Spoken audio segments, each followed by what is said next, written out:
Bonsoir à tous, on débute ce journal du Mercato par Kylian Mbappé. Le champion du monde 2018 a refait parler de lui aujourd'hui avec une interview donnée à la BBC. Il y évoque notamment son avenir sur lequel il est resté très flou.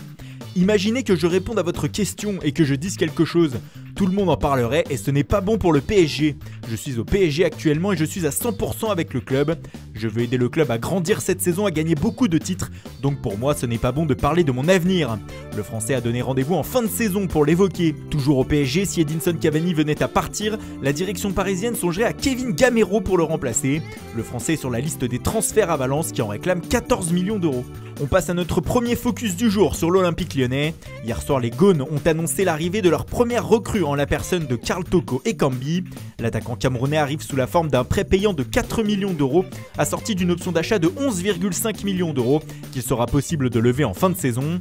L'ancien joueur de Villarreal a été présenté à la presse ce matin. Il portera le numéro 21 dans le Rhône. Cette conférence de presse a aussi permis de parler des autres sujets brûlants du mercato lyonnais. Jean-Michel Aulas a de nouveau fermé la porte à double tour pour Moussa Dembélé. Sur Lucas Touzard, la porte est entrouverte. Même si la direction lyonnaise veut que le milieu de terrain reste, certaines propositions du Hertha Berlin pourraient la faire céder. Hier, de nouvelles discussions ont eu lieu avec le club allemand sur le sujet. L'OL pourrait lâcher son joueur pour une somme comprise entre 30 et 35 millions d'euros. S'il part, il faudra le remplacer. Lyon penserait alors au milieu de terrain de l'Atlético Paranaense, Bruno Guimaraes. Les Lyonnais auraient fait une nouvelle offre de 25 millions d'euros pour l'enrôler. Enfin, pour ce qui concerne Tino Kadewere, l'émergence de Ryan Cherki pourrait changer les plans lyonnais, même si un accord aurait été trouvé entre le joueur et le club pour une arrivée. L'attaquant du Havre pourrait néanmoins venir remplacer numériquement Bertrand Traoré, qui fait l'objet d'un regain d'intérêt en Première Ligue. Bournemouth serait prêt à mettre 35 millions d'euros sur le Burkinabé. Oui, vous ne rêvez pas, 35 millions. L'offre devrait arriver d'ici peu.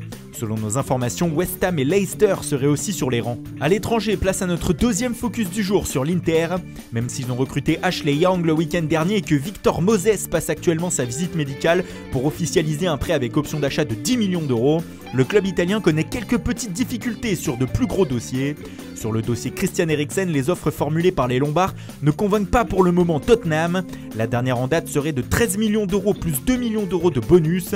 Ça galère aussi sur Olivier Giroud, surtout depuis que l'échange entre Leonardo Spinazzola de l'AS Roma et Matteo Politano a capoté, ce qui n'a pas libéré une place en attaque pour le champion du monde 2018.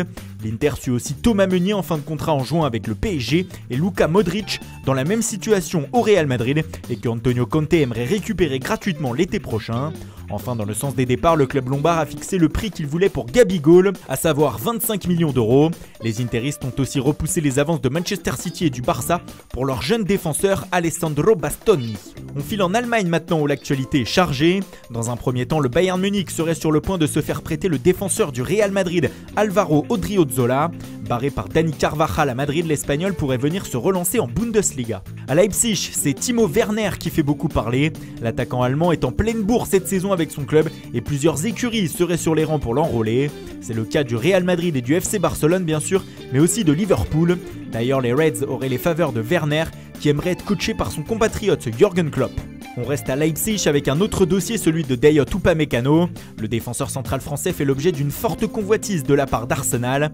Et d'ailleurs, selon la presse anglaise, les Gunners vont faire une offre lors du prochain mercato estival pour le joueur. Celle-ci serait estimée à 58 millions d'euros. Et puis c'est officiel depuis hier soir, le Napoli a annoncé l'arrivée du défenseur central de l'Hellas Vérone, Amir Rahmani. Le joueur de 25 ans arrivera cependant l'été prochain. Il reste prêté au Hellas jusqu'en fin de saison. Nabil Bentaleb rejoint la Première Ligue et Newcastle. L'international algérien arrive en provenance de Schalke 04. Il s'agit d'un prêt avec une option d'achat de 10 millions d'euros. Un nouveau club pour Mathias Pogba. Le frère de Paul s'est engagé avec le club de la 3e division espagnole, Lorca. Chicharito Hernandez, lui, quitte l'Europe et plus précisément le FC Séville pour la MLS et le Los Angeles Galaxy. Le Mexicain jouait très peu en Andalousie. En France, Toulouse a un nouveau gardien. Lovre Kalinic, portier d'Aston Villa, est prêté 6 mois avec option d'achat par les Villans dans le but de mettre en concurrence Baptiste René.